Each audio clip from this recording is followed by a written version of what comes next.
মিরাজ খান এবং অনন্যা ইসলামের প্রেম সংক্রান্ত বিষয় নিয়ে সরাসরি মুখ খুললেন মিরাজ খানের সাবেক প্রেমিকা আরোহী মিম।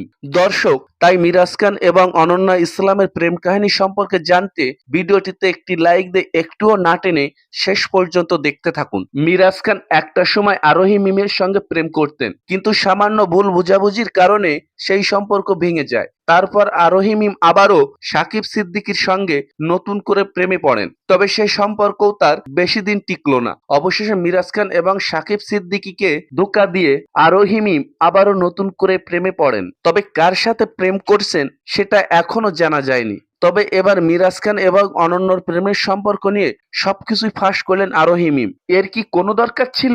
যেখানে মিরাজের সাথে মিমের কোনো সম্পর্ক নেই, সেখানে মিরাজ কি করলো না করলো সে ব্যাপারে মিমের কি মাথা ঘামানো উচিত? তাহলে আরোহী মিম এই কাজটা কি শত্রুমূলকভাবে করেছে? বর্তমানে সোশ্যাল মিডিয়া থেকে জানা যায় যে আরোহী নাকি মিরাজকে বলেছিল, আমি তোর সাথে সম্পর্ক রাখবো না এবং তোকে কারোর সাথে সম্পর্ক করতে দিব না। সেই কারণেই কি মিরাজ খান এবং অনন্যার প্রেমে দেয়াল হয়ে দাঁড়িয়েছে আরোহী মিম? প্রিয় দর্শক, আপনাদের কি মতামত? মিরাজ এবং অনন্যা কি সত্যিই প্রেম করছেন?